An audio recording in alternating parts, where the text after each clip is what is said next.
सर्वदेव ज्योति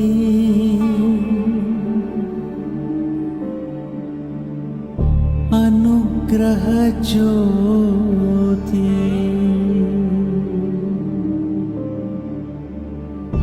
दयगल ज्योति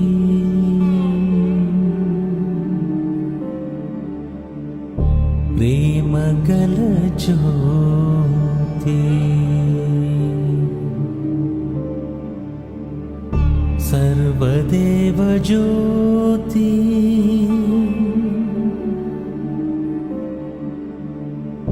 अनुग्रह ज्योति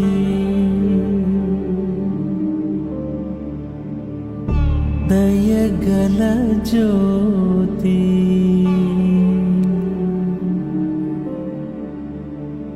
प्रेमगल ज्योति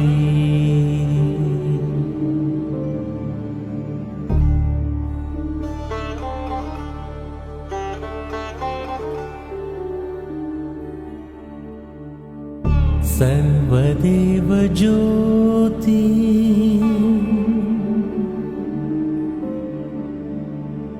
अनुग्रह ज्योति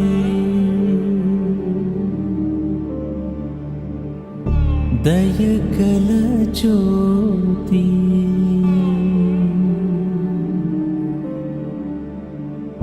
प्रेमगल ज्योति सर्वदेव ज्योति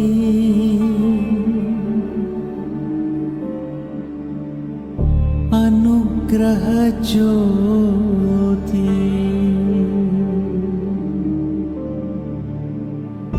दयगल ज्योति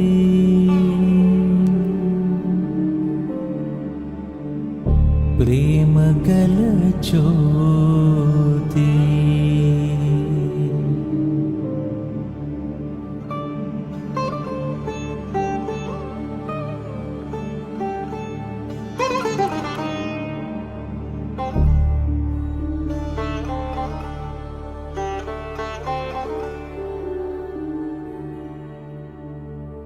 सर्वदेव ज्योति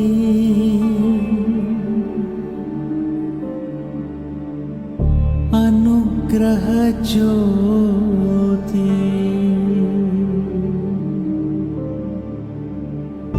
दयगल ज्योति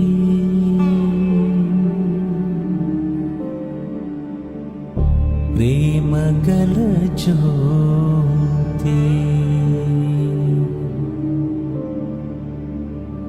सर्वदेव ज्योति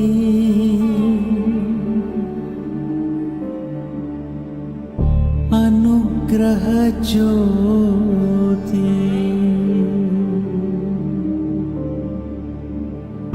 दयगल ज्योति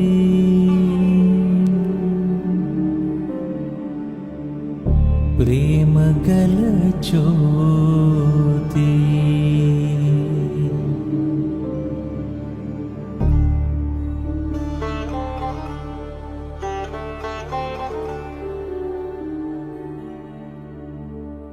सर्वदेव ज्योति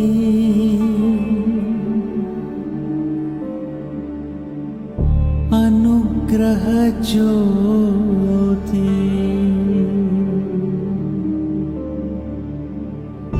दयगल ज्योति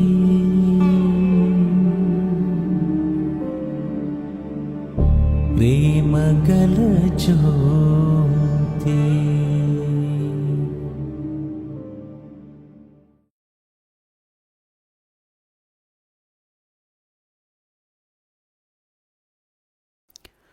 जय श्री अम्मा भगवान। मुक्ति मोक्ष दर्शन के अनुवाद तरगति में आप सभी को हार्दिक स्वागत है।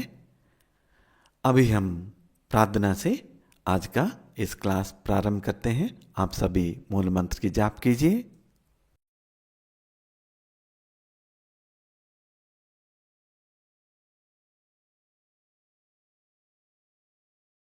ॐ सच्चिदानन्द परब्रह्मा पुरुषोत्तमा परमात्मा श्री भगवती समेत श्री भगवते नमः। ॐ सच्चिदानन्द परब्रह्मा पुरुषोत्तमा परमात्मा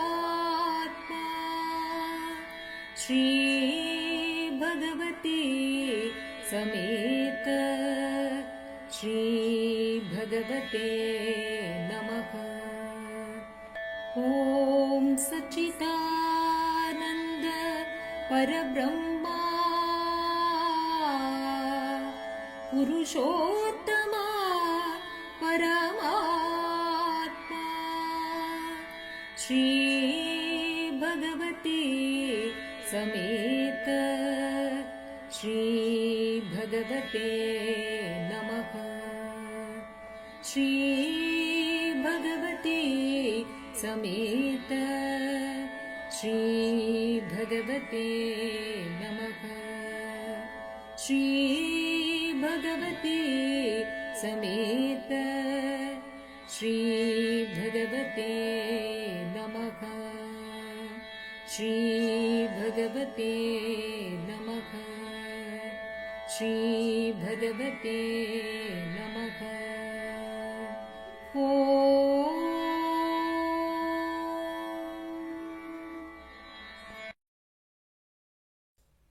अभी हम प्रश्न उत्तर देखेंगे। पहला प्रश्न, प्रिय श्री भगवान, क्या हम कभी वह जान पाएंगे जो जाना जा सकता है? धन्यवाद प्रिय श्री भगवान। श्री भगवान जी का समाधान, अंतिम अज्ञात और अज्ञेय है। जो भी अंतिम है, यदि वह है तो वह अज्ञात और अज्ञेय है। लेकिन मनुष्य के रूप में हम कुछ बातें जान सकते हैं। हमसे ऊपर की प्राणी है, मनुष्य से ऊपर के प्राणी बहुत अधिक जानते हैं और मनुष्य के नीचे प्राणी बहुत कम जानते हैं। कुछ चीज़ें हैं जिन्हें हम जान सकते हैं, लेकिन फिर भी जो हम जान सकते हैं वह भी हमेशा अनरीचेबल होता है, अप्राप्य हो रहेगा। यानी आज नहीं पता चलेगा, लेकिन कल आपको पता चल जाएगा। लेकिन फिर उसे अचानक पता चला कि जानने के लिए और भी कुछ है, तो आप वहाँ पहुँचेंगे और फिर उसे कुछ और पता चलेगा। ये हमेशा चलता रहता है। तो उस अर्थ में आप अधिक से अधिक जानते रहेंगे, लेकिन फिर भी इसका कभी अंत नहीं होगा। आपको यह समझने में मदद करने के लिए कि आप अंतरिक्ष के बॉर्डर को देखते हैं, सीमा को देखते हैं, और आप अंतरिक्ष के अंत तक, अंतरिक्ष की सीमाओं तक पहुंचना चाहते हैं, और इसीलिए आपको एक रॉकेट में उड़ते हैं। मान लीजिए कि आप अंतरिक्ष के अंत के करीब पहुंच रहे हैं। जैसे जैसे आप अंतरिक्ष के अंत के करीब पहुंचेंगे, अंतरिक्ष आगे बढ़ता जाएगा। आप आगे बढ़े या और आगे बढ़ेगा। आप किसी को पकड़ने की कोशिश कर रहे हैं, जैसे ही आप दूसरे व्यक्ति को पकड़ेंगे, वह व्यक्ति और अधिक दौड़ेगा। तब आप पकड़ने की कोशिश करेंगे तो व्यक्ति और अधिक दौड़ेगा। यह भी यही बात है कि मनुष्य जो कुछ भी जान सकते हैं, आप उससे अधिक जान सकते हैं। लेकिन एक बार जब वहाँ पहुँच जाएंगे तो आप वहाँ कुछ और देखेंगे। इसलिए जब आप दौड़ते हैं और वहाँ पहुँचते हैं और देखते हैं कि वहाँ कुछ और भी है, ये कभी ख़त्म नहीं होगा। तो आपको जो करना चाहिए वही आप अनुभव कर सकते हैं। जो आप अभी देख सकते हैं वही आपके लिए एकमात्र सत्य है। इसीलिए आपको उस सत्य के भीतर रहना सीखना चाहिए। आपके लिए यही एकमात्र सत्य है। कल यह बदल सकता है। कल जब आप एक उच्च स्तर अस्तित्व बनाएंगे तो और भी अधिक सत्य आपके सामने प्रकट होंगे। फिर पूरा खेल बदल जाता है। लेकिन जब तक आप इस ग्रह पर रहे हैं, जब तक वे एक इंसान है, जो कुछ भी है वह सीमा है, बस इतना ही है। लेकिन एक इंसान के रूप में भी कल यह बदल सकता है। कल आप महान आध्यात्मिक व्यक्ति बन सकते हैं। अलौकिक अनुभव आप देख सकते हैं और आपको अधिक देख सकते हैं। ऐसे में आपकी ज़िंदगी अलग भी हो सकते हैं। फिलहाल तो जो कुछ है वही आपके लिए सच है। आपको उसे स्वीकार करना और उसके साथ जीना सीखना होगा। एक जीवन मुक्ति व्यक्ति ऐसे ही जीता है। तो वहाँ 10 जीवन मुक्ति लोग हैं। सभी 10 वास्तव में अलग अलग स्थिति में होंगे, लेकिन हर कोई अपनी सीमा तक ही जी रहा है। उसे आगे जाने की कोशिश नहीं कर रहा है। यह उस सीमा के भीतर रहना है। लेकिन सीमाएं किसी व्यक्ति को दूसरे व्यक्ति में बदल सकती है। मान लीजिए आज आप सुबह सुबह कुछ खा रहे हैं तो जरूर खाइए। जब तुम खा रहे हो तो खाइए। यह आपके लिए सीमा है। आप अपने पति या पत्नी से बात कर रहे हैं, वह सीमा है। इसका पूरा अनुभव करें। मान लीजिए कि आपका काम इसका पूरा अनुभव लेते हैं। मान लीजिए कि आप केवल बैठते हैं और जो हो रहा है उसकी सांस ले रहे हैं। वहाँ केवल श्वास है। अब जब से हम पैदा हुए हैं तब से लेकर मरने तक शरीर सांस लेता रहेगा। ये कैसे ही असाधारण बात है कि यह शरीर श्वास ले रहा है, श्वास ले रहा है और श्वास लेता रहा है। वह आपकी सीमा है। आप श्वास का पूरा अनुभव करना चाहिए। एक जीवन मुक्त व्यक्ति इसी प्रकार कार्य करता है। मान लीजिए कोई आवाज़ आ रही है तो उस आवाज़ का पूरा अनुभव करें। सभी इंद्रियों को जो कुछ मिले उसका पूरा अनुभव करना चाहिए। आपको इस तरह जीना है। यह नहीं सोचना है कि ब्रह्मांड की शुरुआत क्या है, वहाँ कैसे निर्मित हुआ है। यह एक प्रकार की दार्शनिक चर्चा थी जिसमें आप शामिल हो सकते हैं। लेकिन इस चर्चा आपको जीने में मदद नहीं करेगा। जीना तो जीना है। इंद्रियों आपको अंदर ला रही है। आपको अनुभव करना होगा कि इसके लिए मन शांत हो गया था। मन का शांत होना, आंतरिक बकबक बंद होना चाहिए। एक आपके आंतरिक संवाद धीरे धीरे स्लो हो जाएंगे। अभी मन का हस्तक्षेप नहीं होता है। आप जीना शुरू करता है। वही महत्वपूर्ण है। जय बोलो ज्ञान प्रदाता श्री भगवान की जय हो। अगला प्रश्न, प्रिय श्री भगवान, प्रकृति और भगवान के बीच किसने किसको बनाया? श्री भगवान जी का समाधान, प्रश्न इस पर जानना चाहिए कि प्रारंभ में क्या है। शुरुआत में बेशक हम हमेशा आपको बताते हैं कि ये अज्ञात है और अज्ञेय है, और अक्सर हम शून्य शब्द का प्रयोग करते हैं। शून्य को तुरंत यह सोचे कि कुछ विशाल शून्य खाली है। नहीं, यह शून्य का शब्द का अर्थ नहीं है। हालांकि हम आम तौर पर इसे ऐसा नहीं समझते हैं। शून्य का अर्थ है शू अन्य है, अन्य नहीं है, केवल वही है, केवल एक ही है। कोई दो नहीं है। यदि हमारे पास दूसरा हो तो ही क्या हम आप इसे समझ सकते हैं, लेकिन अगर वह केवल अकेला मौजूद है तो आप कैसे समझ पाएंगे कि समझने वाला कौन है? यह संभव नहीं है। तो आरंभ में जो है वह शून्य है। शू अन्य का मतलब दूसरा नहीं है, या क्या है हम नहीं जानते हैं। हमें इसे कालीपन और शून्यता समझने की भूल करना उस तरह की चीज नहीं। अब यही सब कुछ हो गया है। वहाँ जो कुछ भी है, अंतरिक्ष, समय, ब्रह्मांड, सब कुछ, अन्य लोग, वह पूरी तरह से यही बन गया है। अब वह शून्य विकसित होता है, ये सब कुछ बन जाता है। ऐसा नहीं है कि यह बनाता है। हम उसकी जानकारी कैसे पाएं? आप ब्रह्मांड का निरीक्षण करें, या तो बाहर ब्रह्मांड या परमाणु के अंदर। अगर आपको अंदर जाना है तो आपको विज्ञान का उपयोग करना होगा। अब रहस्यवादी मिस्टिक ब्रह्मांड के साथ साथ अंदर का भी पता लगा सकता है।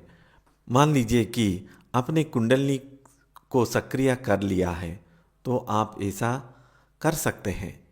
तो आध्यात्मिक व्यक्ति जिनको आध्यात्मिक अनुभव होता है के पास देखने और समझने का अपना तरीका होता है, जो निस्संदेह विज्ञान से बेहतर है। अब हम क्या देखते हैं? हम देखते हैं कि जो है वह विकसित होता है, यह देखा जा सकता है।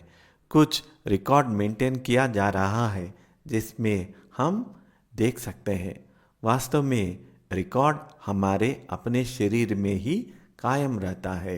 इस प्रकार यह विकसित होता है, और जहाँ तक हमारा सवाल है, एक बिंदु पर यह मनुष्य का बन जाता है। बस यही सब हो गया है। ब्रह्मांड, अंतरिक्ष, समय, सब कुछ, और फिर समुद्र में जीवन, सृष्टि, सब कुछ, और अंत में पेड़, जानवर, पौधे, सब कुछ, और फिर अंततः मनुष्य बन गया है, जिससे शून्य मनुष्य बन गया है। और फिर क्या हुआ? मनुष्य देवता बन गए, जिनको हम देवता कहते हैं। बहुत समय पहले मनुष्य थे और हम देवता बन गए हैं, और देवता एक हो गया है। देवताओं का एक हो जाना परम ज्योति है। वह भजन में जो अभी गा रहे हैं, वहाँ सभी देवताओं की एकता है। सभी देवताओं का एक हो जाना ही परम ज्योति है। यही तो हो रहा है। तो यहाँ हम परम ज्योति को नहीं देखते हैं।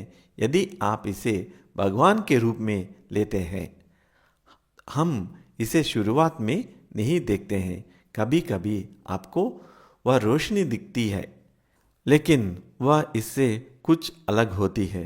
अब आरंभ में जो है वह शून्य है। यदि आप प्रकृति कहना चाहे तो आप उसे प्रकृति भी कह सकते हैं, लेकिन वह सृष्टि से शामिल नहीं है। वो बन जाता है। कोई रचयिता नहीं है जो सृजन कर रहा है। सृष्टिकर्ता वो बन जाता है। सृष्टिकर्ता और सृष्टि का अंतर कोई नहीं है। अंत में आप देखते हैं ये परम ज्योति है। परम ज्योति मानव के पहले ही है, इसलिए आप देखते हैं परम ज्योति मनुष्य के रूप में व्यवहार करते हैं। श्री भगवान जी कहते हैं इसमें और हम जा सकते हैं शायद कुछ समय बाद। जय बोलो ज्ञान प्रदाता श्री भगवान की जय। अगला प्रश्न, प्रिय श्री भगवान, हमारी समझ को क्या सीमित करता है? श्री भगवान जी का समाधान, देखो हम इंसान हैं। हम किसी बड़े स्तर पर नहीं है जो अभी आना बाकी है। तो इस स्तर पर हमारे पास एक निश्चित प्रकार की मस्तिष्क है और इसमें एक निश्चित मात्रा की निश्चित क्षमता है। तो आपकी सारी समझ यही तक सीमित है कि यदि आप कुछ और करते हैं तो यह आपकी कल्पना है। तो आप इस समझ के सीमित में हैं कि आप एक इंसान हैं। तो मनुष्य की अपनी सीमाएं हैं। निस्संदेह यह और भी अधिक बढ़ सकता है। आप मनुष्य हैं, आप इस वास्तव के अंदर ही सीमित रहते हैं। और जो जीव है वो अलग लोकों में रहते हैं, उनकी अलग सी अनुभव होती है। उधर कुछ कार्य और अलग स्तर पे होता है। उन लोगों की समझ अलग होती है। आप चाहे उधर जाके देख सकते हैं। और ऐसे निचले प्राणी हैं जिनकी धारणाएं अभी भी सीमित है, हमसे कम है। इसलिए हम इस स्थिति में सीमित है। हमारे पास एक मानव शरीर है और हमारे पास एक मानव मस्तिष्क है जिसके अंदर हम कार्य कर रहे हैं। यह हमें सीमित करता है। लेकिन हम कल्पना करते हैं कि हम इस ब्रह्मांड का केंद्र है। सब कुछ हम पर निर्भर करता है। यही वह महान ब्रह्म है जिससे हम पीड़ित हैं। यह किसी और तरीका से सच है, लेकिन यह आप कैसे सोच सकते हैं कि आप ब्रह्मांड का केंद्र है और इसीलिए आपको सब कुछ पता होना चाहिए? ऐसा कैसा हो सकता है? ऐसा है कि आप वास्तव में एक चींटी से बहुत छोटे हैं, बस धूल का एक कण। यही तो इंसान है। आपकी एक सीमित सीमा है और उस सीमा के भीतर आप खुशी से खेल सकते हैं। जय बोलो ज्ञान प्रदाता श्री भगवान की जय। अगला प्रश्न। पाद प्रणाम मेरे प्रिय श्री भगवान, क्या किसी निर्माता का आवश्यकता नहीं है? श्री भगवान जी का समाधान। यदि आपका तात्पर्य यह है कि आप जानना चाहेंगे कि क्या ऐसी कोई चीज़ है जिसके लिए किसी रचयिता की आवश्यकता नहीं है। खैर, एक गणित ऐसा है जिसे किसी रचयिता की जरूरत नहीं है। गणित बस वही है। हम मनुष्य जो करते हैं वह गणित की खोज करते हैं। हम गणित नहीं बनाते हैं। गणित को किसी के द्वारा बनाने की आवश्यकता नहीं है। ना तो आपके द्वारा, ना ही प्रकृति या भगवान द्वारा कोई भी गणित नहीं बनाता है। गणित नियम है, बस इतना ही है। ब्रह्मांड है या नहीं है वो तो है। ईश्वर हो या ना हो वह तो है। वे नियम है, सिद्धांत है या कानूनन है। तो आप केवल कानूनों की खोज करें। लेकिन एक बात, हमारा शून्य जो या सब बनाते हैं उसे गणित नियमों के अनुरूप होना होगा। यह सृजन कर सकता है और कुछ बन सकता है। इसे गणित नियमों के अनुरूप होना चाहिए जो हमेशा अस्तित्व में रहते हैं। इसके लिए किसी रचयिता की आवश्यकता नहीं है, बल्कि इन नियमों का पालन करना है। इन नियमों को अतिक्रमण नहीं कर सकते हैं। जो नियमों को अतिक्रमण करते हैं हमें वो महिमा बुलाते हैं। उसका सहायता भी ये गणित शास्त्र मदद करते हैं। तो भगवान की मदद के बिना जो मौजूद है वह गणित है और हम इंसान गणित की खोज करते हैं। हम गणित नहीं बनाते हैं। हालांकि हम मानते हैं कि हमने इसे बना है क्योंकि वहाँ किसी का नाम लगाया गया है। हम केवल इसके खोज करता हैं। अगला प्रश्न। प्रिय श्री भगवान, ब्रह्मांड और चैतन्य आपस में क्या संबंध है? श्री भगवान जी इसे समाधान दे रहे हैं। देखिए, याद रखें, शुरुआत में शून्य था जो अज्ञेय और अज्ञात है, जो ये सब बन गया है। यदि आप आध्यात्मिक तरीका से पीछे की ओर जा सकते हैं तो चैतन्य के आरंभ तक आप जाएंगे। तो आप इधर देखते हैं, ये ब्रह्मांड और चैतन्य एक ही है। ये दो अलग अलग चीज नहीं है, लेकिन ऐसा प्रतीत होता है। चैतन्य के बिना कोई ब्रह्मांड नहीं है, ब्रह्मांड के बिना कोई चैतन्य नहीं है। वास्तव में ये एक ही है, जिस वास्तव में अनुभव किया जा सकता है। अगला प्रश्न, प्रिय श्री भगवान, हृदय को विकसित करने का सबसे आसान तरीका क्या है? श्री भगवान जी का समाधान, हृदय को विकसित करने का सबसे आसान तरीका आपको नरक में भेजना है, और नरक लोक की अच्छी तरह ट्रीटमेंट से आपको हृदय का विकसित हो जाएगा। अब हम यही कर रहे हैं, हमने करने का शुरू कर दिया है, और अधिक से अधिक लोग नरक में जाने और बाहर आने में सक्षम हैं। इससे ही उनका हृदय विकसित हो लगते हैं।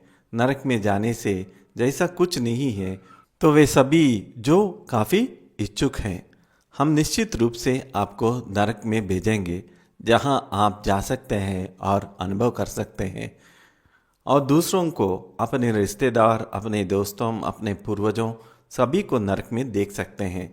तभी आपका हृदय विकसित होता है। जब अपने दादाजी को नरक लोक में देखते हैं, अपना हृदय विकसित हो जाता है। अपने निकट और प्रियजनों को नरक में, या कुछ प्रसिद्ध लोगों को नरक में, या बहुत से बहुत प्रसिद्ध लोगों को नरक में कैसे व्यवहार कर रहे हैं देखा, तो आपका हृदय विकसित होता है। उसके बाद आप जो है वैसा नहीं होंगे। आप वास्तव में दूसरों के बारे में चिंतित हो जाते हैं, आप दूसरे की परवाह करने लगते हैं। अब आप अकेला अलग अलग महसूस करते हैं। तो कुछ लोग नरक में एक झटका उनके हृदय विकसित हो उठते हैं। कुछ लोगों का हृदय 2-3 बार के बाद विकसित होता है। तो वे सभी जो तैयार है, हम आपको किसी न किसी समय नरक में किसी कार्यक्रम में भेजेंगे। लेकिन अगर आप कहेंगे तो मुझे बहुत डर लगता है, तो पहली बार आप एक पर्यटक के रूप में ले चलेंगे, आपको नरक दिखाएंगे और वापस ले आएंगे। उससे आपको कुछ भी लाभ मिलेगा, वही आपका हृदय विकसित हो उठेगा।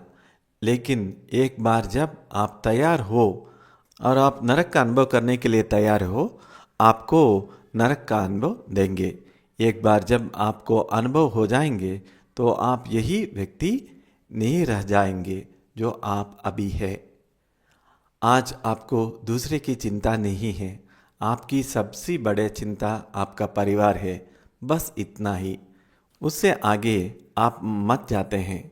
लेकिन आजकल लोगों को अपनी तो क्या, अपने परिवार का भी ज़्यादा चिंता रहती है।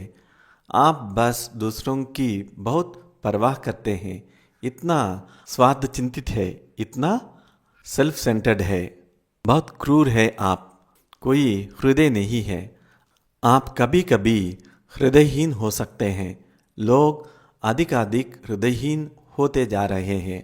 आज हम दुनिया में जितनी क्रूरता देखते हैं वह असहनीय है। लेकिन नरक की एक यात्रा यह सब बदल सकती है। यह सबसे आसान है आधुनिक मनुष्य के लिए, और कुछ भी काम नहीं करेगा। अन्य चीज़ें किसी अन्य युग में काम करेगी, लेकिन इस युग में मैं आप लोगों से कह सकता हूँ ये काम नहीं करेगा। केवल एक नरक यात्रा ही आपको ठीक कर देगी, आपके हृदय को विकसित कर देगी।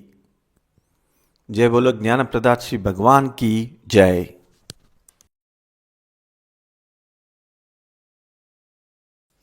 अगला प्रश्न, प्रिय श्री भगवान, हमारी जिम्मेदारी क्या है?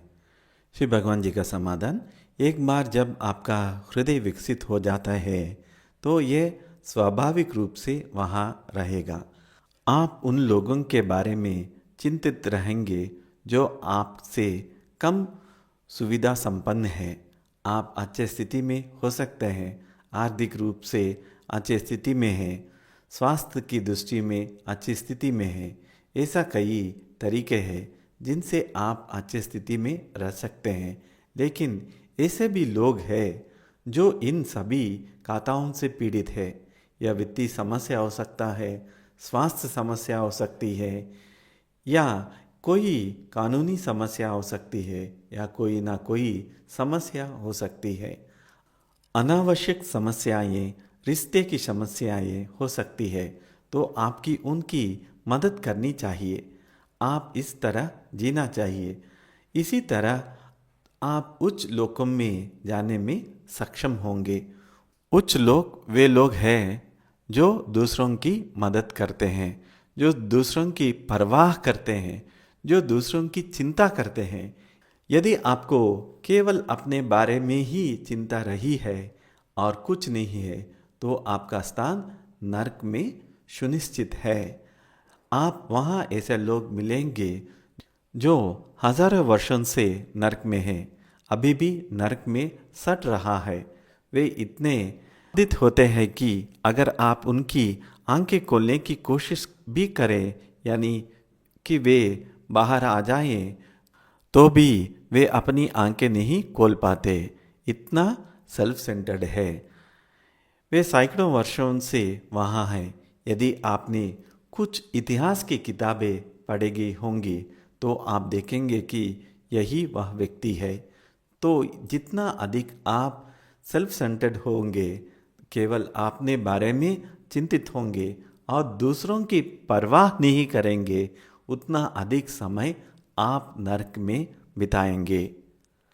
लेकिन अगर आप दूसरों के बारे में कुछ हद तक चिंतित है, दूसरे की मदद करते हैं, ऐसा करते हैं या वैसा करते हैं, भले ही दूसरे कृतज्ञ हो, आप जल्दी ही नरक से बाहर आ जाएंगे और उच्च लोक में चले जाएंगे।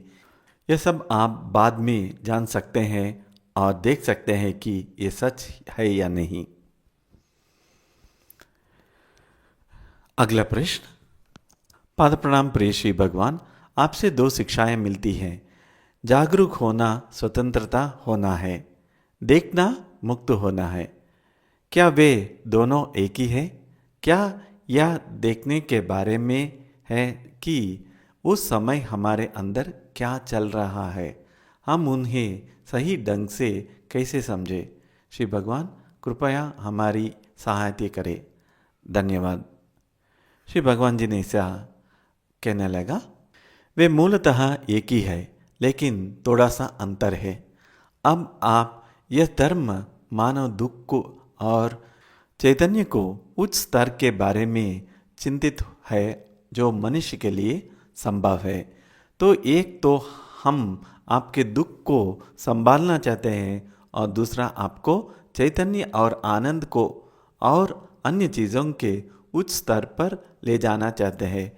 जब दुख की बात आती है तो हमें अनिवार्य रूप से 3 प्रकार के दुख होते हैं। शारीरिक दुख, जिसे आप सभी जानते हैं, और फिर मनोवैज्ञानिक दुख भी, साइकोलॉजिकल सफरिंग, जिसे आप जानते हैं। आप जो नहीं जानते हैं वह आध्यात्मिक दुख, एग्जिस्टेंशियल सफरिंग। ये समझना थोड़ा मुश्किल है। अब ये 2 शिक्षाएं मनोवैज्ञानिक दुख के बारे में चिंतित है। मनोवैज्ञानिक दुख, साइकोलॉजिकल सफरिंग, स्वयं के कारण, मैं की भावना के कारण होती है। अब जब स्वयं को चोट लग रही है, सेल्फ को चोट लग रही है, क्षति हो रही है और इसलिए दुख हो रही है, तो हम कहेंगे कि देखो और मुक्त हो जाओ, अर्थात देखो सेल्फ को किस प्रकार हानि हो रहा है और अब कष्ट हो रहा है। यदि आप उसे देख लोगे तो आप उससे मुक्त हो जाएंगे। और दूसरा, स्वयं तृष्णा से ग्रस्त हो जाता है।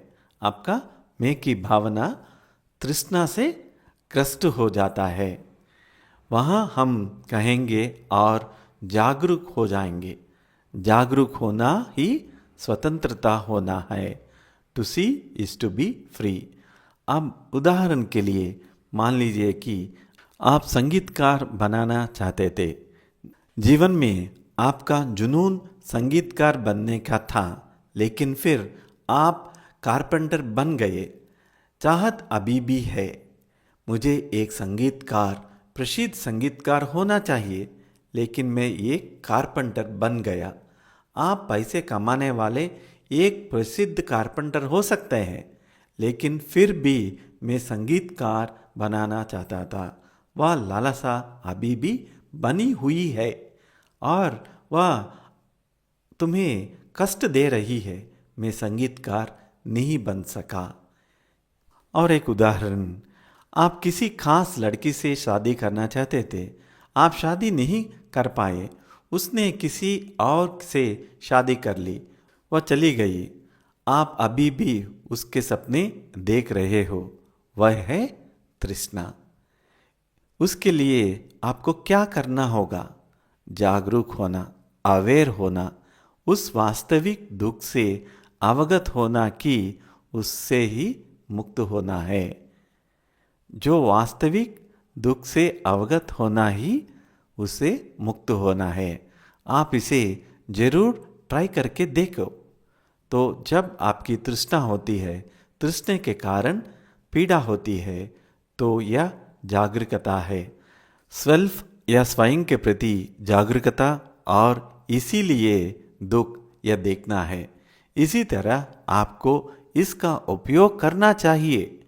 इसका वास्तव में वास्तविक परिस्थितियों में उपयोग किया जा सकता है और आप देखेंगे कि यह कैसे काम करता है। यह बहुत बहुत तेजी से काम करता है और खासकर अगर आप सोमा लेंगे तो यह तेजी से काम करेगा। यदि आपका संबंध परम ज्योति से है तो यह बहुत तेजी से काम करेगा। ऐसा श्री भगवान ने समाधान दिया है। जय बोलो ज्ञान प्रदाता श्री भगवान की जय। अगला प्रश्न। पाद प्रणाम श्री भगवान। जीवन का उद्देश्य हर चीज का अनुभव करना और उसे अनुभवात्मक रूप से जानना है। मुक्ति से पहले हम यहाँ हर चीज को अपनी इंद्रियों के माध्यम से ही अनुभव करते हैं। मुक्ति प्राप्त करने के बाद हम अपने सेल्फ और इंद्रियों से मुक्त हो जाते हैं। उसके बाद हम किसी चीज का अनुभव कैसे करते हैं? श्री भगवान जी का समाधान। सच तो यह है कि आप कुछ भी अनुभव नहीं कर रहा है। मुक्त क्या है? जीवन मुक्त क्या है? हर चीज का अनुभव करना, यही संपूर्ण जीवन मुक्त है। आपने जो कहा वह वास्तव के विपरीत है। अभी क्या हो रहा है? जिस क्षण आप किसी चीज को देखते हैं, आप कुछ सुनते हैं या कुछ स्मेल करते हैं, तो आप वास्तव में ऐसा नहीं कर रहे हैं। यह केवल देखना है। इसे समझना आसान है। जैसे ही आप एक पेड़ को देखते हैं, वही उदाहरण जो हम देता रहता हूँ। आप उसे नहीं देखते हैं, आंखें देख रही है। आंखें ही कैमरा है। कैमरा शूटिंग कर रहा है, लेकिन फिर आप कैमरे के साथ हस्तक्षेप कर रहे हैं। कौन हस्तक्षेप कर रहा है? आपका सारा ज्ञान, आपकी कंडीशनिंग, आपका सेल्फ, सब आपके इर्द गिर्द इकट्ठा है और वहाँ है कैमरामैन। तो कैमरामैन का काम सिर्फ कैमरा चलाना है, बस इतना ही है। उन्हें रनिंग कमेंट्री क्यों देना चाहिए? यहाँ तो आपके आंखें देख रही है, बस यही होना चाहिए। देखना में बस देखना है। इसीलिए आपके लिए ये टीचिंग मिला है।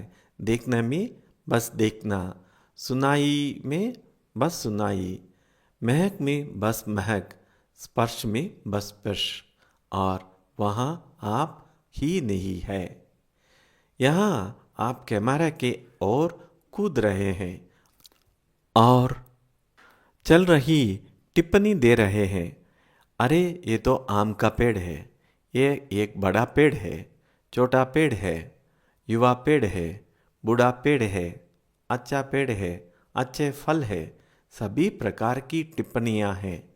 आप तो पेड़ की तरफ देखते ही नहीं। कैमरा को केवल पेड़ को देखना चाहिए। यही बात अन्य सभी इंद्रियों पर भी लागू होती है। इसलिए हम कहते हैं इंद्रियाणाम विमुक्ति ही। मोक्षो नाम श्लोक में आप पाएंगे इंद्रियाणाम विमुक्ति ही। इंद्रियां स्वतंत्र होनी चाहिए। आपकी इंद्रियां आपके मन की, आपके स्वयं की गुलाम है। क्या आपकी इंद्रियां स्वतंत्र है? नहीं, बिल्कुल नहीं। आपको जीवन का अनुभव नहीं है। आप मन के जीवन का अनुभव करते हैं। मन तो एक अल्प विषय है।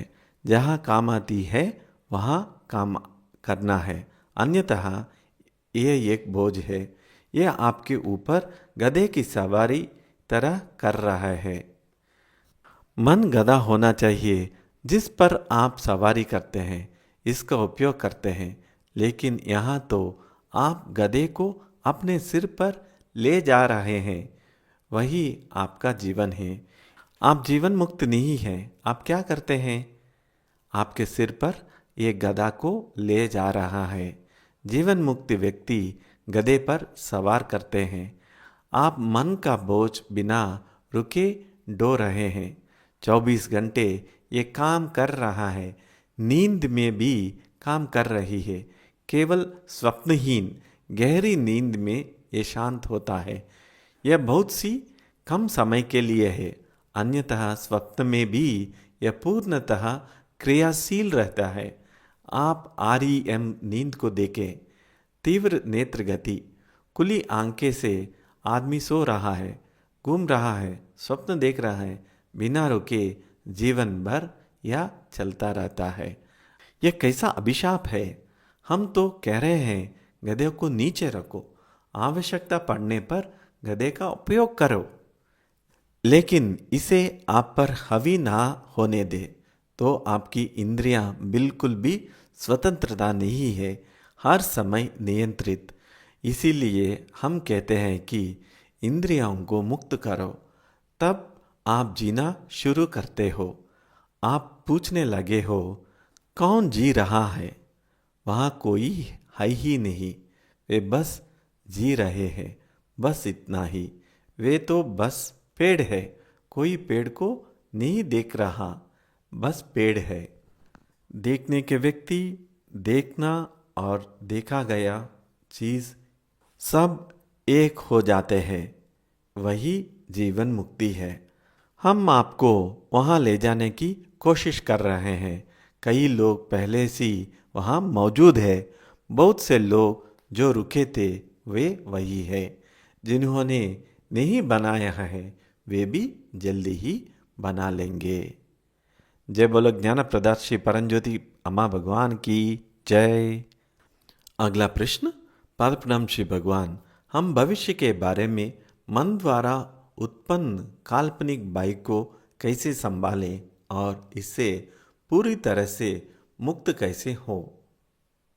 श्री भगवान जी ने इसे उत्तर दिया है।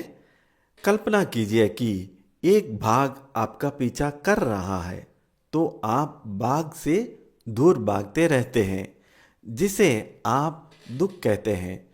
तो जैसे जैसे आप दौड़ते रहेंगे, बाघ दौड़ता रहेगा और आप दौड़ते रहेंगे। आप कब तक दौड़ते रहेंगे और दौड़ते रहेंगे और दौड़ते रहेंगे, लेकिन आप भागते रहते हैं और इसे ही आप दुख कहते हैं। बाघ से दूर भागना यही डर है। भय से भागना ही दुख है। वह कुछ नहीं है, वह कुछ भी नहीं है। दुख आपका बाघ से दूर भगाना है, जो भय है।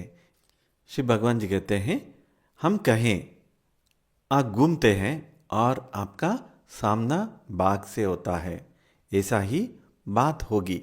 बाघ बस रुक सकता है और शायद पीछे मुड़कर चला भी जा सकता है, या फिर बाघ करीब आ सकता है और आपको 1 या 2 झटके दे सकता है। 1-2 झटके से आप चले गए तो वैसा ही डर भी खत्म हो जाएंगे। आमने सामने देखे तो भागना ही इसकी ताकत है। यह बस रुक सकता है या चला जा सकता है, या हो सकता है आपको कोई बड़ा झटका लगे या कुछ और। यह आपके मरने के बराबर है। एक बार जब आप मर गए तो डर कहाँ है? बाघ का कोई डर नहीं है। इसी तरह एक बार जब आपको वह झटका लगेगा तो आप आश्चर्यजनक रूप से पाएंगे कि डर खत्म हो गया है। लेकिन जब तक आप डर से भागते रहेंगे, यह हर समय आपका पीछा करता रहेगा। आप हर समय भागते रहेंगे। यह हमेशा दुख है। इसीलिए आपको जो है उसके साथ रहना चाहिए। हम अक्सर आपसे कहते हैं जो है उसके साथ रहो। वह क्या है? जो भी है वही है। मूलतः बाय आपका डर से भाग रहे हैं। आप सेल फोन या टेलीविज़न चालू कर सकते हैं, या अपने दोस्तों से बात कर सकते हैं, या कुछ ना कुछ और कर सकते हैं और भाग जाओ। दूसरी ओर आप कहते हो चलो आओ मुझे खा जाओ और इसे पकड़ो। हम एक और शब्द का उपयोग करते हैं। हम इसका उपयोग करते हैं इसे पकड़ो, होल्डिंग। और हम आपको स्पष्ट रूप से बताते हैं इसे एक नवजात शिशु की तरह पकड़े। ध्यान से आप उस दुख को पकड़े, इसके साथ रहें, और बाकी सब कुछ जादू है। वो एक मैजिक है। इसके बाद क्या होता है हमें नहीं बताता है। आप इसे करते हैं और आप स्वयं देखिए। जय बोलो ज्ञान प्रदाता श्री भगवान की जय। अगला प्रश्न। पाद प्रणाम श्री भगवान। इस वर्ष के सुदर्शन होम का क्या महत्व है और भक्तों को कौन से दिव्य उपहार दिए जाएंगे? धन्यवाद श्री भगवान। श्री भगवान जी का समाधान।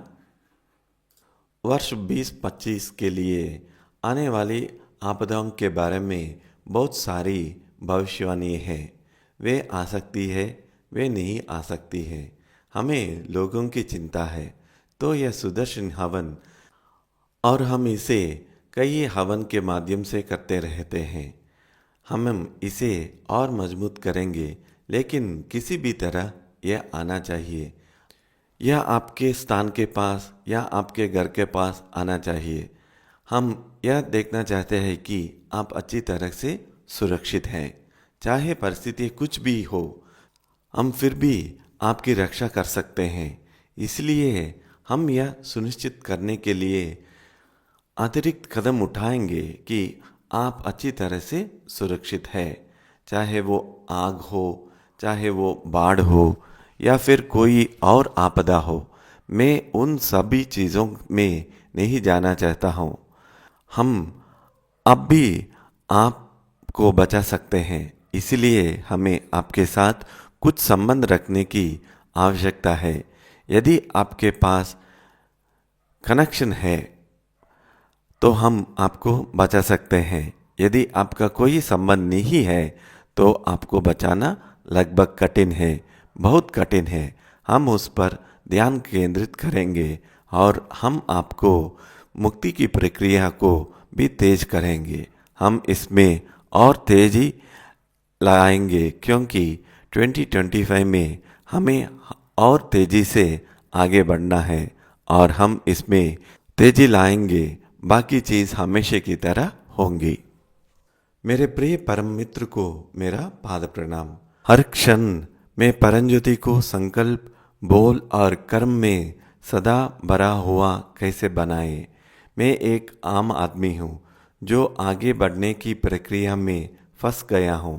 कृपया आपकी मदद करने में हमारी मदद करें। धन्यवाद मेरे प्रिय श्री भगवान। श्री भगवान जी का समाधान। ऐसा लगता है कि आपको किसी प्रकार की गलत समझ है। ऐसा हमेशा परंज्योति के बारे में सोचता रहा हूँ, ऐसा नहीं। सोचने के लिए बहुत सारे चीज़ है, अनुभव करने के लिए बहुत सारी चीज़ है, महसूस करने के लिए बहुत सारी चीज़ है। यह एक तरह की बात है जो लोगों के दिमाग में अटक गई है। मैंने आपसे पहले कहा था, जब आप गा रहे हो तो आपका गाने पर ध्यान देना चाहिए, परंज्योति पर नहीं। जब आप पति या पत्नी या सभी से बात कर रहे हो तो आपका ध्यान परंज्योति पर नहीं होना चाहिए। जब आप कोई व्यावसायिक लेना देना कर रहे हैं तो आपका ध्यान वही केंद्रित होना चाहिए। आप परंज्योति के बारे में नहीं सोच सकते। परंज्योति के बारे में सोचने या परंज्योति का अनुभव करने का समय है। हर चीज़ का अपना समय और स्थान होता है, तो आपको उसके लिए प्रयास भी नहीं करना चाहिए और ये संभव भी नहीं है। बुद्धा भी शाम के समय ही पीक स्टेट के लिए जाते हैं। आमतौर पर 4 बजे या 5 बजे के बाद ये थोड़ा पीक स्टेट में जाते हैं। बुद्धा कुछ देर वही वरांडा में उच्च अवस्था में बैठते हैं, बस इतना ही। अन्यथा वह अपने काम के व्यस्त में है। यहाँ आश्रम के केंद्र चल रहा है और उसके कितने भिक्षु थे। उन दिनों में 10,000 भिक्षु उसके बारे में सोचते हैं। 10,000 भिक्षु है, इसलिए बहुत लड़ाई झगड़े हो रहा है। हर जगह ऐसा ही होगा, लेकिन आधी रात को वे ध्यान कर रहे होगा। वे कहते हैं कि आधी रात को आप किसी पत्ते की हिलने की आवाज़ भी नहीं सुन सकते हैं। हर चीज़ का अपना समय होता है। तो बुद्धा की अपनी समस्याएं थी। दरअसल एक बार कुछ भिक्षु झगड़े रहे थे। बुद्धा ने उनसे कहा कि शांत हो जाइए, लड़ाई मत करो। तो उन्होंने उससे कहा, तुम बाहर निकल जाओ। वो पूरी चीज़ का संस्थापक है। वो कहते हैं बाहर निकलो, हम अपने काम करेंगे, आप अपने काम रखो। इसलिए बुद्धा ने उन्हें छोड़कर जंगल में चले गए। भिक्षुओं ने उनकी तनिक की परवाह नहीं है। वे सुखपूर्वक रहने लगा। और जब राजा को पता चला बुद्धा आश्रम छोड़कर जंगल में चले गए हैं, तब राजा ने जाकर बुद्ध से वापस आने को कहा। बुद्धा ने मना कर दिया। राजा ने भिक्षुकों को धमकी दी। तब भिक्षुकों ने जंगल को जाकर बुद्धा को फिर आश्रम लेकर आया था। उसके सामने भी जो भी समस्या थी, भयानक समस्या थी, और वहाँ अम्रपाली थी, वेश्या थी। वह उसे खूब आती जाती रहती थी और बातें करती रहती थी। सभी भिक्षु केवल देख रहे थे कि वे क्या बात कर रहे थे। टीचिंग पर ध्यान नहीं, केवल बात क्या करते हैं वही पर ध्यान रखता था। बुद्धा और अम्रपाली की क्या बात कर रहे थे, ये सचमुच भयानक था। और एक बार वे कहीं जाना होता था तो वो उसे मुख्य बाजार तक पैदल जाना पड़ता था। उन दिनों में उनके बाजार हुआ करते थे, उसे पैदल चलना पड़ा। देखने के लिए बहुत सारे लोग ऊपर की मंजिलों पर आ गए।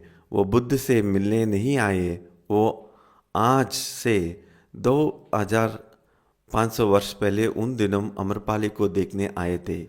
इसलिए उन्हें बहुत सारी समस्या का सामना करना पड़ा और अपने आश्रम में केवल शाम पर ध्यान करने होता है। वह हर समय ऐसा कर रहा था। देखने के लिए बहुत सारी समस्या हैं, वहाँ बहुत सारे मामले थे। उन पर रेप केस चला, उन पर मर्डर केस भी था। अब जो हो रहा है वह हो रहा है और उन्हें उन सभी चीज़ों पर ध्यान भी देना था। तो ऐसा नहीं है कि आप हमेशा परमज्योति के व्यस्त रहे, नहीं, यह भूलोक है। आप उच्चतर लोक में जाएंगे और परम ज्योति के साथ रहेंगे, वह अलग बात है। लोगों के मन में बहुत अजीब विचार होते हैं। वे वहाँ पहुँचने की कोशिश कर रहे हैं और वे वहाँ नहीं पहुँच सकते। संभव नहीं। आपके पास जीने के लिए जीवन है, आप वहाँ नहीं जा रहे हैं। आप अपना जीवन जीते हुए असंबद्ध चीज़ों के बारे में बात कर रहे हैं।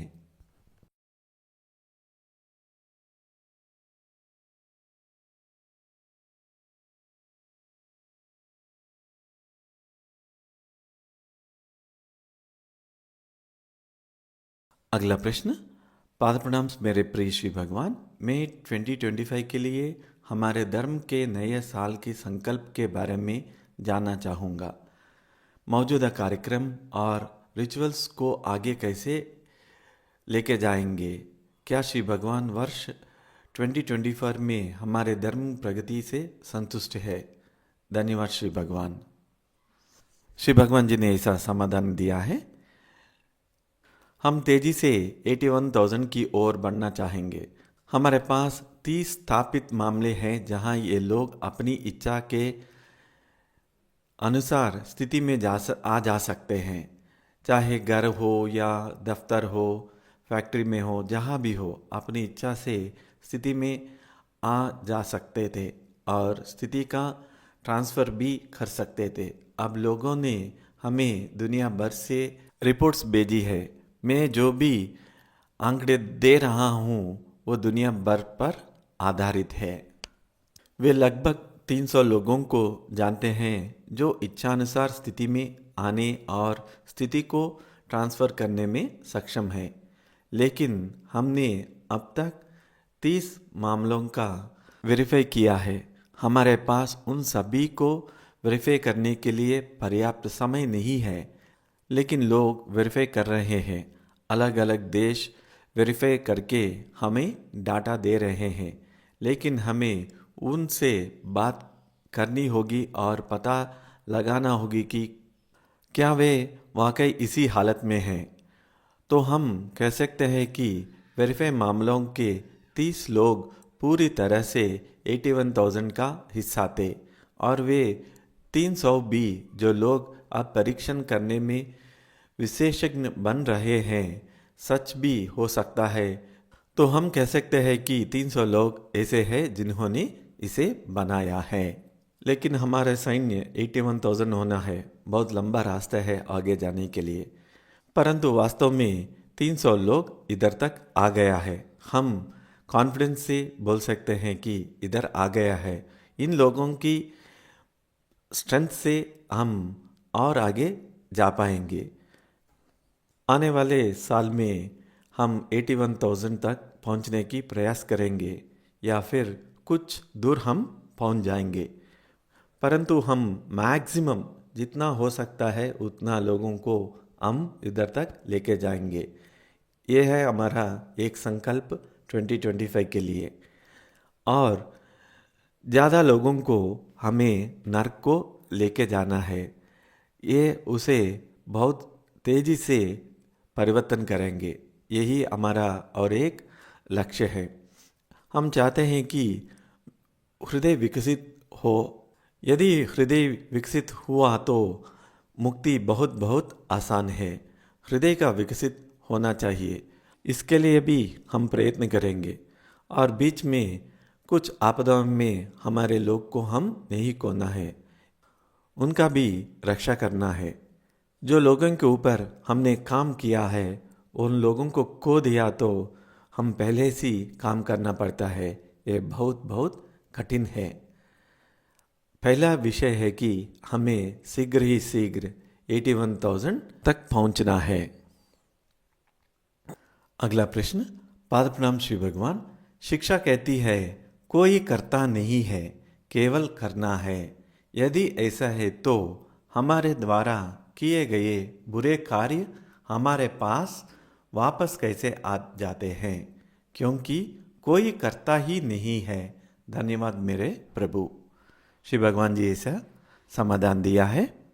आप देखते हैं कर्ता, करने वाला, किया हुआ सब एक ही है। ब्रह्म के अतिरिक्त कोई कर्ता नहीं है, तो आप कर्ता होने का भ्रम हो रहा है। इसलिए प्रश्न, लेकिन आप वहाँ पहले स्थान पर नहीं है। आप कौन है? आप ब्रह्मांड है, आप सब कुछ है। शून्य आप ही हो, शून्य दूसरा नहीं। केवल आपके अलावा कुछ भी नहीं है। आप अकेला हो, वहाँ तो जब तुम अकेले हो तो आप कर्ता कैसे हो सकता है? अगर कोई और है तो कुछ बातचीत हो सकती है, लेकिन तू ही तो बड़ा ब्रह्म है। पूरी बात एक ब्रह्म है, कर्ता कोई नहीं है। वहाँ आप स्वयं की खोज लेंगे। जैसे जैसे आप आगे बढ़ते हैं, आपको अभी तक खोजा नहीं जा सकता है। आप खोज लेंगे। ऐसे लोग हैं जिन्होंने स्पष्ट रूप से खोज की है। ऐसे बहुत से लोग हैं जिन्होंने स्पष्ट रूप से खोज की है। कोई कर्ता नहीं है। आप अभी तक खोजा नहीं गया है। आप खोज लेंगे। एक बार जब आप खोज लेंगे तो प्रश्न गायब हो जाएगा। वास्तव में प्रश्न का कोई उत्तर नहीं है, कोई कर्ता नहीं है। अगला प्रश्न। पादप्रणाम श्री भगवान। क्या भविष्य में अन्य लोगों को देखने का कोई वैज्ञानिक साधन होगा जिसका उपयोग सभी कर सके? धन्यवाद भगवान। श्री भगवान जी ने ऐसा उत्तर दिया है, भविष्य में कुछ भी संभव है। बहुत सारी संभावनाएं हैं। यह सब उचित समय पर होगा। तो हम कुछ स्तर पर है, बस इतना ही। हमें यह नहीं सोचना चाहिए कि यही अंतिम है। तो यह बहुत संभव हो सकता है कि एक इंजेक्शन और आप जीवन मुक्त हो जाएं, वह वैज्ञानिक दृष्टि से। और ये भी हो सकता है कि आप वैज्ञानिक तौर पर जाने में सक्षम हो। मूलतः आपको दूसरे क्षेत्र में, दूसरे लोक में जाने के लिए क्या चाहिए? कंपन में परिवर्तन होना चाहिए, वाइब्रेशन में परिवर्तन होना चाहिए, बस इतना ही। हम ऐसे वाहन बनाने में सक्षम हो सकता है जिनके कंपन को बदल जा सकता है और आप सीधे अन्य लोकों में जा सकते हैं। वहाँ सब भविष्य में विज्ञान के माध्यम से संभव हो सकता है। विज्ञान भी अभी शुरुआत चरण में है। यह अपने आप विकसित होगा। लोग बिना सोचे ये सही रास्ते पर आ जाएंगे, लेकिन विज्ञान भी विकसित हो रहा होगा। प्रकृति विकसित हो रही है, यह भी विकसित होगा और हम कहीं जा रहे होंगे। जय बोलो ज्ञान प्रदाता श्री भगवान की जय। अगला प्रश्न। पाद प्रणाम प्रिय श्री भगवान। गुरु कौन है? क्या हमें मुक्ति के मार्ग में गुरु की आवश्यकता है? एक बार जब हम अपने ईश्वर को खोज लेते हैं और उसे जुड़ जाते हैं, तो क्या हमें फिर भी गुरु की आवश्यकता होती है? श्री भगवान जी ने ऐसा समाधान दिया है, जीवन मुक्ति एक घटना है। यह आपके साथ ही घटित हो सकता है। आप चाय पी रहे होंगे और कुछ वास्तविक जीवन के उदाहरण दे रहे होंगे और आप जीवन मुक्त हो सकते हैं। भारत में ही कोई था जिसने किसी पर पत्थर फेंका और उस व्यक्ति मुक्त हो गया है। एक गांव में दो महिलाएं थी जो धान कूट रही थी। उन्होंने चूड़ियां की आवाज़ सुनी और उन्हें मुक्त हो गया है। कुछ भी हो सकता है। यह एक घटना है। अधिकतर मुक्ति घटित होता है। यह एक घटना है। लेकिन तब हम गुरु को गुरु कहेंगे यदि वह उस स्थिति को दूसरे में बदली कर सकता है, ट्रांसफर कर सकता है। केवल ऐसे व्यक्ति को ही हम गुरु कहेंगे। अन्यथा आप उन्हें गुरु कह सकते हैं, लेकिन वह कराटे गुरु या बॉक्सिंग गुरु या विज्ञान गुरु की तरह है। वह ठीक है, वह कुछ ज्ञान ट्रांसफर करेगा, लेकिन आध्यात्मिक क्षेत्र में वह आपको कुछ सिखा भी सकता है। लेकिन गुरु वास्तव में वह है जो वास्तव में इसे आप तक ट्रांसफर करता है। देखिए, पुराने ज़माने में भारत में आपको पता ही होगा, पुराने ज़माने में विज्ञान या गणित जैसे सेक्युलर विषय भी होते थे। उस ज़माने में भी ये सब चीज़ें होती हैं। वे इसे विद्यार्थियों को कैसे देते थे? छात्र आते थे और वे मूल रूप से रसोई में मदद करते थे, पास के जंगल से जलाऊ लकड़ी इकट्ठा करते थे, गायों की देखभाल करते थे। वे ज़्यादातर शारीरिक काम करते होंगे। शिष्य घर की देखभाल और बाकी सब कुछ करते थे। वे सभी गांव में जाकर भीख मांगते थे। वे बस यही कर रहे होंगे। फिर वर्षों की सेवा के बाद एक अच्छे इंसान के रूप में विकसित होने के बाद केवल गुरु ही उसे वह ज्ञान देने का निर्णय लेंगे। वह कैसे करेगा? उसे बुलाता है, फिर दीक्षा देते। और उसे दीक्षा कैसे मिलती है? वह एक गोल्डन बॉल को ब्रह्मरंध्र से ट्रांसफर करता है, फिर उसे सारा ज्ञान प्राप्त हो जाता है। प्राचीन भारत में ऐसा ही होता था। इसलिए प्रसिद्ध ऋषि उन्होंने एक बार एक गोल्डन बॉल को दे दिया था और उन्हें सारा ज्ञान प्राप्त हुआ है। लेकिन फिर उनके और गुरु के बीच कुछ समस्या हो गई है, तो गुरु ने कहा वापस दे दो, मुझे गोल्डन बॉल वापस दे दो। उसने गोल्डन बॉल वापस दे दी। हो सकता है कि कल आपके पास इस प्रकार के स्कूल या कॉलेज न हो। वास्तव में ये बहुत आदिम है। बस वे आपको बुलाएंगे, गणित के लिए एक गोल्डन बॉल आपके अंदर प्रवेश करेंगे। आप गणित के बारे में सब कुछ पता हो जाएंगे। सर्जरी के लिए एक गोल्डन बॉल ट्रांसफ़र करेंगे। आप सर्जरी के बारे में कुछ नहीं जानते। ऐसा बन सकता है कि आपको सब कुछ पता चलता है। यह चैतन्य की एक टेक्निक था। ये बहुत उन्नत था। आपके पास एक बड़ा व्हील हो सकता है। इसके सबूत है वे सिर्फ व्हील पर ध्यान केंद्रित कर सकते हैं। व्हील और चक्र बड़ी तेज से घूमता है। आपको बिजली की ज़रूरत नहीं है। आपको स्टीम की आवश्यकता नहीं है। ये चैतन्य की टेक्निक थी। वो जब विफल हो रहा था तब स्पेनियर्ड्स ने दक्षिण अमेरिका पर आक्रमण किया और इस तरह स्पेनिश लोगों ने दक्षिण अमेरिका में आक्रमण किया है। जब तक वह टेक्निक विफल हो रही थी तब तक वह चैतन्य पर आधारित थी। ये चैतन्य पर आधारित नहीं है। स्पेनियर्ड्स ने विज्ञान आधारित प्रौद्योगिकी वस्तु उपयोग किया है। वे जीत सकते हैं। वह वह युग चली गई है, तो भविष्य में बहुत सी चीज़ें इसी तरह घटित होंगी। लेकिन हमें वर्तमान पर ध्यान केंद्रित करना चाहिए। जब ऐसा होगा तभी होगा और हम ही लोग वहाँ भी होने वाले हैं। जय बोलो ज्ञान प्रदाता श्री भगवान की जय। अगला प्रश्न। प्रिय श्री भगवान, जब हमें प्रार्थना की शक्ति का उपहार मिलता है तो क्या प्रोग्राम्स को बाईपास कर सकता है? श्री भगवान जी ने ऐसा समाधान दिया है। हाँ, प्रार्थना के माध्यम से आप किसी भी चीज़ और हर चीज़ को बाईपास कर सकते हैं। इसके लिए आपके पास कोई रिश्ता होना हो। केवल प्रार्थना पर्याप्त नहीं है। आपके बीच एक मजबूत बंधन होना चाहिए, या तो अपने भगवान के साथ या जिस भगवान की आप पूजा करते हैं, या महान दयालु प्रकाश ग्रेट कंपैशनेट लाइट या परम ज्योति के साथ। आपके पास एक बंधन होना चाहिए। बंधन सह प्रार्थना आप किसी भी चीज़ पर विजय पा सकते हैं। किसी भी चीज़ पर काबू पाया जा सकता है।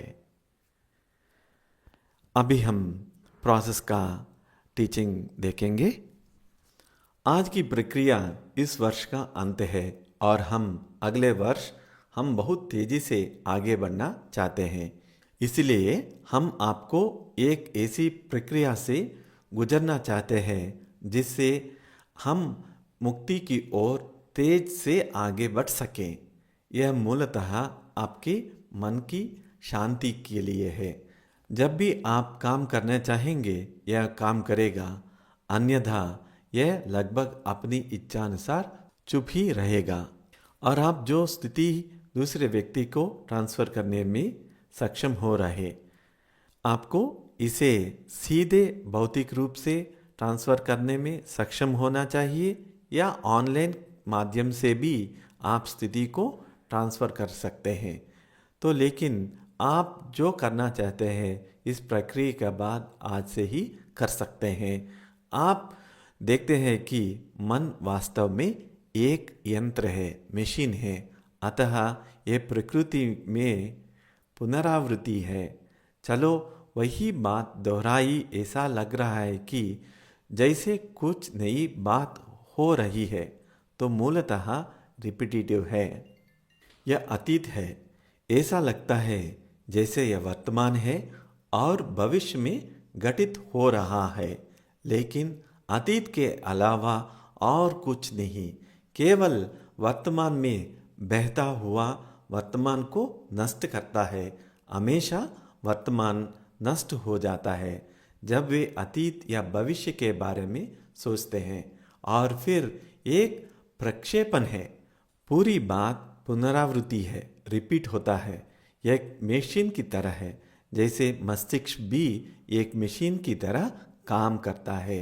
इसे वैसे ही डिजाइन किया गया है। इसमें कुछ डिजाइन दोष है, लेकिन अभी इनकी आवश्यकता है। तो दोष यह है कि यह बिना रुके काम करता रहता है और बदलता रहता है। आप कुछ नहीं कर सकते हैं, केवल अतीत का उपयोग करते हैं जो भविष्य के रूप में प्रकट हो सकता है। यह एक मशीन है जो आपकी जिंदगी को खा रही है। आपका जीवन बर्बाद हो गया है। कुछ पौधे देखे होंगे या कुछ पेड़ देखे होंगे, और जहाँ आपकी किसी प्रकार की लता पीले रंग की मिलती है, कोई पत्ती नहीं है, कोई उपयोग नहीं है, बस पेड़ों पर एक कीड़ा की तरह धीरे धीरे पेड़ मर जाएंगे। आप बिल्कुल वही है। आप पेड़ की तरह है और आपके विचार और आपका मन पीले रंग की छोटी छोटी लताओं की तरह जो धीरे धीरे बढ़ते रहते हैं। जब आप बूढ़े हो जाते हैं और आप तंग हो जाते हैं, ये आपका पेड़ का हल्का खून चूस लेता है। तुम्हारा पूरा जीवन बर्बाद हो गया है। क्या हुआ? जो आप सोच रहे हैं, इसके बारे में सोच रहे हैं, और अंत में हर समय अतीत का मंथन कर रहे थे और भविष्य का अनुमान लगे रहे हैं और सभी प्रकार की चीज़ों की याद दिला रहे हैं। उसे दी गई फिलॉसफी में संभवतः इसका उपयोग किया गया। यह एक बर्बाद जीवन है। हम चाहते हैं कि आप देखें, आपका मन या मस्तिष्क जिसे आप कहना चाहिए वह एक मशीन है। यह दोहराव वाला है और यह अपने आप कार्य कर रहा है।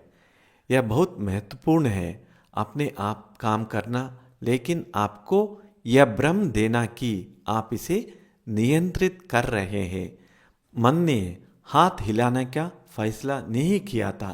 ऐसा अभ्यास देते हुए मानो मैंने निर्णय कर लिया है, इसलिए हाथ चला दिया। तो ये मन की एक चाल है। ऐसा एहसास देना जैसे कि आप इसमें शामिल है, आप प्रभारी है, आपका हुक्म माना जाएगा। नहीं, कुछ नहीं, आप शून्य हो, लेकिन आपने ऐसा प्रभावित किया मानो आप वहाँ हो, और आपका नियंत्रण यह हो कि आपने ये सब निर्णय लिया है। यह केवल एक भ्रम है। यह एक मशीन है जो चलती रहती है, इसके लिए बिल्कुल रुकना नहीं चाहिए। नींद मूल रूप से आपको आराम देने के लिए होती है। कुछ आराम आपको पूर्ण आराम देने के लिए सभी हो जाती है, लेकिन जहाँ यह आपको आराम नहीं देता है, यह स्वप्न देख रहता है।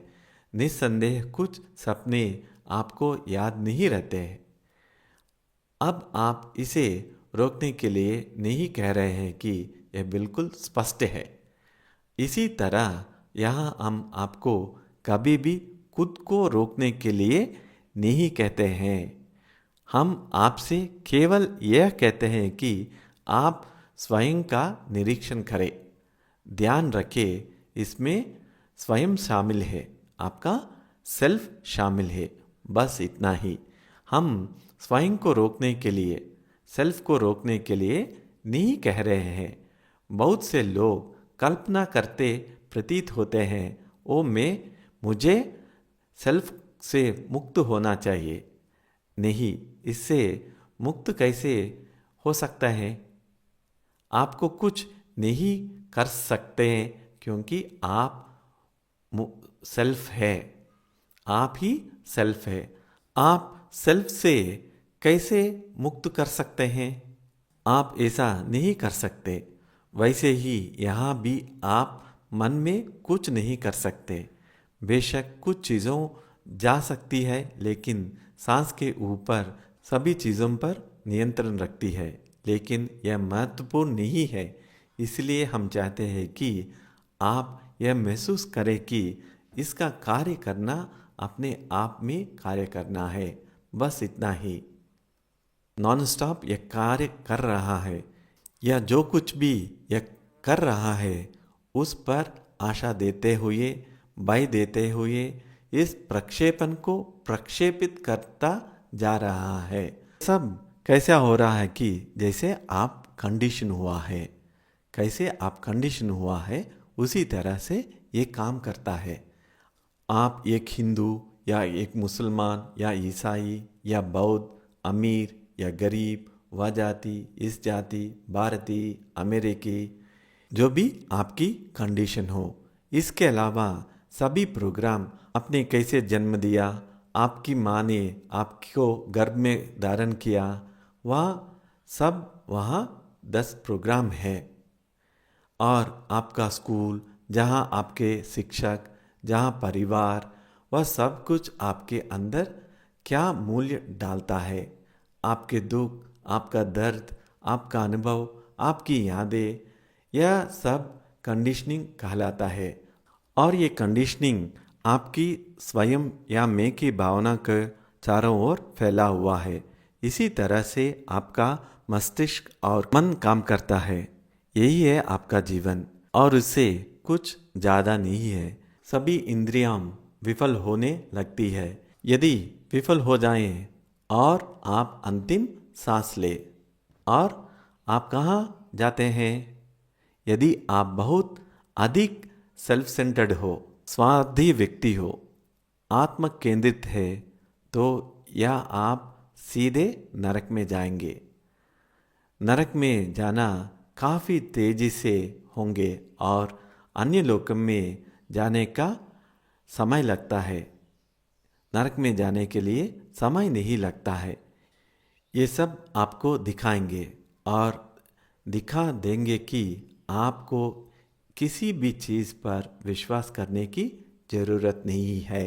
इसलिए आज की प्रक्रिया में हम चाहते हैं कि आप बस समझे, मन और मस्तिष्क अपने आप काम करता रहा है, इस पर आपका कुछ नियंत्रण नहीं है। ये खुद स्वयं काम कर रहा है। अभी इस प्रोसेस के बारे में कुछ सोच लीजिए, अवलोकन कीजिए।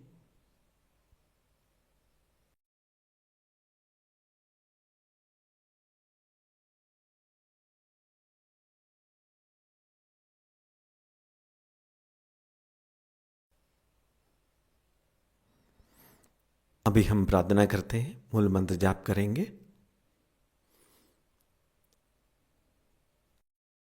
ॐ सच्चिदानन्द परब्रह्मा पुरुषोत्तमा परमात्मा श्री भगवती समेत श्री भगवते नमः। ॐ सच्चिदानन्द परब्रह्मा पुरुषोत्तमा परमात्मा श्री भगवती समेत श्री भगवते नमः। ॐ सच्चिदानन्द परब्रह्मा पुरुषोत्तमा परमात्मा श्री भगवती समेत श्री भगवते नमः। श्री भगवती समेत श्री भगवते नमः। श्री भगवती समेत श्री भगवते नमः। श्री भगवते नमः। श्री भगवते नमः।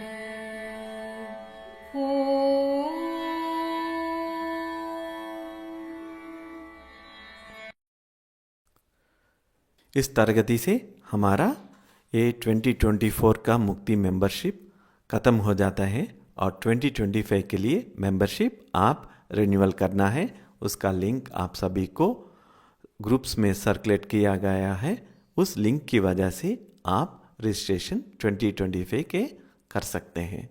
इस प्रोग्राम में आने के लिए सभी को मेरा कृतज्ञता। जय श्री अम्मा भगवान।